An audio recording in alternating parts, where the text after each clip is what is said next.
Welcome back to Quantum Mechanics on Catalyst University. My name is Kevin Tokoph. Please make sure to like this video and subscribe to my channel for future videos and notifications. In the previous video, we discussed what's called the free particle model. And this is actually not technically a quantum mechanics model because it ends up that that free particle is not quantized. Right? In the free particle model, the particle is just that, it's free.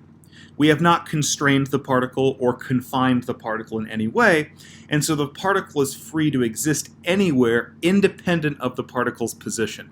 In other words, that particle could exist with equal likelihood at any position anywhere, because we have not constrained it.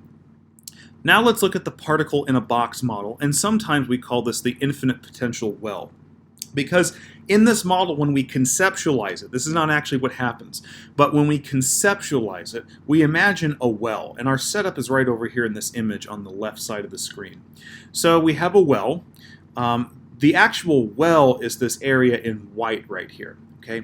Inside this well, which is going to have boundaries x equals 0 to x equals a, inside here, the potential energy is 0. And because the potential energy is 0, the particle can be anywhere inside here. Now, it will end up being at different probabilities at different positions, but it can be anywhere inside here. However, on the walls of the well, so on these gray lines right here that go upwards, and then also to the left of this one over here in the yellow, and to the right of this one over here in yellow, the potential energy is infinite. And because the potential energy is infinite outside the well and on the walls of the well, the particle cannot be directly on x equals 0, and it cannot be directly on x equals a, and the particle cannot escape the well. It cannot go out here in these yellow regions. Those are forbidden regions. All right? So the particle must exist between, but not including, x equals 0 to x equals a. So just in this white area. Right? And so, for this particle that has been confined between x equals 0 and a in this one-dimensional box or one-dimensional well, it has the wave function xi as a function of x, and I put this 1d here so you know it's the one-dimensional wave function, is equal to the square root of 2 over L sub x times the sine of the quantity n sub x times pi times x divided by L sub x. Now, what is each piece here in the equation? Well, x is just x. X is just the variable that the function xi, the wave function, is in terms of. Pi is pi, and then n in any one of these equations here is going to be the energy level of the particle. Now, in most cases, the particle will end up being an electron, but we're just going to say particle for now. So this n sub x would be the energy level of the particle in the x direction. As we add more and more dimensions to the box, we may end up with another term that has an n sub y, an n sub z, and those would be the energy levels of the particle in those particular directions. But here in one dimension where we just have x, there's just one direction, and so we just have the energy level of the electron in the x direction. And this n would have to be given to you in the problem. Okay? This L sub x is the length of the box. So, for example, if you wanted to find the length, you would just determine the distance between the initial x value and the final x value. In this case, you would calculate it as being a minus 0. In other words, final minus initial. So a minus 0 would just be a, so I could substitute in this equation L sub x for a. All right? And that's what this wave function boils down to. You basically have to be given the length of the box in some form or fashion, and you have to be given the energy level of the particle. Now, this first equation right here, this is the wave function if you're dealing with a one-dimensional box or a one-dimensional well, same thing. But in some problems, we can have multi-dimensional boxes. And remember, these are not boxes in the physical sense, okay? Because as we know, a box or a well is obviously 3 dimensions. We live in 3 dimensions. But we have to just think about it as if it's 1, 2, or 3 dimensions. If we add on a second dimension and we make this a 2-dimensional box or a 2-dimensional well, we're just going to add on another term to the wave function and modify the normalization constant in front. So the wave function for 2 dimensions would now be a function of x and y. Now the normalization constant changes a little bit. It becomes the square root of 2 squared divided by L sub x, L sub y. Again, the 2 squared comes from the fact that we'd actually be multiplying by a second 2 under here that comes from the extra dimension, and then this L sub y is from the extra y dimension. We still have the same x sine function, sine of n sub x times pi times x over L sub x, but we have to multiply on the same thing, except it's going to be in terms of y. So now we'll have sine of the quantity n sub y times pi times y divided by L sub y, right? Now, these variables mean almost the same thing, right? Y is just y, okay? Y is now another variable that this wave function is in terms of. The n sub y is the energy level of the particle in the y direction, another quantity that would have to be given to you in the problem. And then now we have L sub y. This is the length of the box, but now in the y direction. So if you think about this, we're basically talking about a square or a rectangle. A square or a rectangle is going to have a length and a width. We might consider the x direction the length, maybe the y direction the width. It doesn't really matter, but we have 2 different directions now, and so we'll also have 2 different energy levels. Okay? And as you might guess, you might be able to predict the 3-dimensional wave function for a particle in a box. Now it's going to be a function of x, y, and z. And so the normalization constant will change just as you would expect. We would now have the square root of 2 cubed, okay, divided by the quantity L sub x, L sub y, L sub z.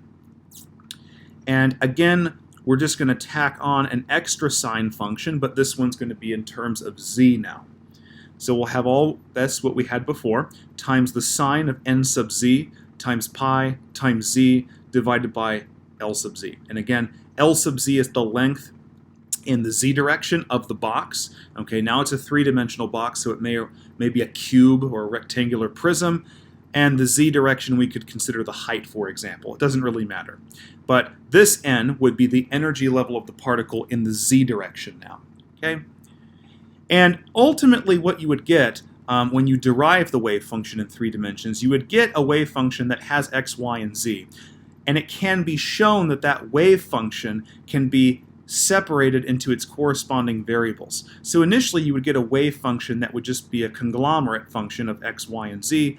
It can be shown via separation of variables that you can actually separate each variable and have an independent wave function in terms of x times a wave function in terms of y times a wave function in terms of z, and that's where we actually get these 3 expressions from.